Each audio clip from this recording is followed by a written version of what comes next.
нравился этот город, поселок тогда. Тихий, спокойный, и люди здесь были очень-очень хорошие и добрые. Раиса Байгина живет в городе Табушар, ныне истекло уже более 40 лет. Преподает русский язык в местной школе с 1975 года.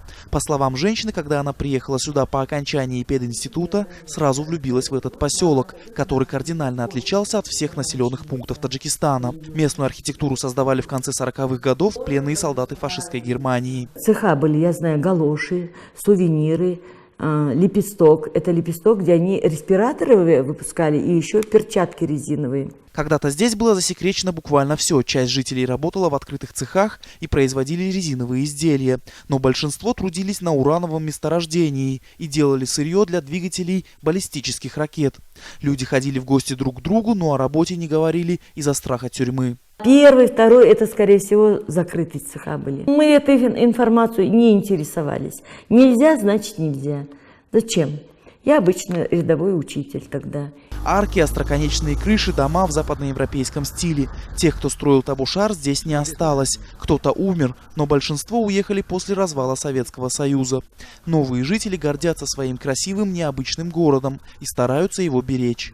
Это здание поликлиники было построено в 1947 году. В дальнейшем было полностью ремонтировано в 2011 году.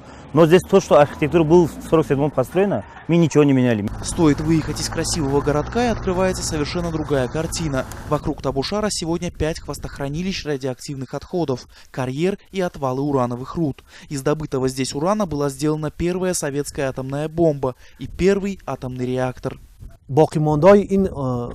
Отходы сбрасывали сюда. Можно сказать, что здесь образовалась целая гора высотой более 65 метров. Она находится в очень ветреном месте, и, конечно, это опасно. Уран добывали на нужды огромной страны более полувека, и в хранилищах скопились десятки миллионов тонн отходов. Уже 20 лет Таджикистану обещают помощь в рекультивации и захоронении российские и международные организации, но пока дальше слов дело не продвинулось. До сих пор не определена степень угрозы, исходящие от захоронений, уровень загрязнения грунтовых вод, какое влияние отходы имеют на экологию и здоровье местного населения. Статистики заболеваемости раком в районах, близких к хвостохранилищам, нет. Возможно, она не обнародуется, чтобы не вызывать панику. Чтобы произвести изыскание, мы пробурили здесь порядка 35 скважин на разные глубины до воды. Вот нам нужно отобрать всю воду, отобрать грунт, который мы пробурили, и затем отдать в лабораторию, на которой она уже скажет степень загрязненности всех этих грунтов. И мы отдаем эти данные проектировщикам, они свои решения уже выдают на проект. В Сагдийской области помимо табашарских хранилищ отходов есть еще 5 таких же. Все они находятся в крупных населенных пунктах. Постепенно ликвидацией наследия советской ядерной промышленности занимается ГУП «Таджредмет», финансируемая из местного бюджета.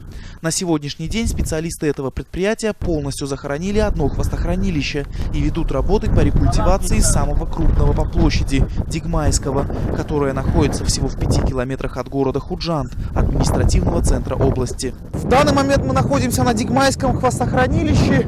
Здесь раньше было озеро, и оно высохло. Более 30 лет сюда сбрасывали отходы переработки урана. И радиационный фон в данный момент здесь составляет около 3000 микрорентген в час. Это в несколько сотен раз превышает норму. Здесь, вот как видите, такие огромные трещины в земле на глубину до 3-5 метров. Они образовались именно из-за сброса этих отходов. 38 миллионов тонн отходов на 90 гектарах земли. Хвостохранилища покрывают полутораметровым слоем нейтрального грунта. Уже закрыли почти 11 гектаров. Этого слоя почвы будет достаточно, чтобы избежать распространения радиоактивной пыли и перекрыть излучение короткоживущих продуктов распада. То, что вот засыпаем, мы избавляемся от гамма-излучения частично и перекрываем доступ радону и продуктам его распада. Там радиоактивный висмут 3,5 минуты, и так далее. Там идут до радиоактивного свинца 206. Захоронение хвостохранилища может занять до 2 лет, говорят специалисты. Все зависит от финансирования. Затем планируется начать работы на одном из хвостохранилищ из стеклолотобошара. В руководстве области все-таки надеются на поддержку доноров, в первую очередь России, и верят в избавление от своего ядерного прошлого. Анушервон Арипов, Насим Исамов. Настоящее время. Таджикистан.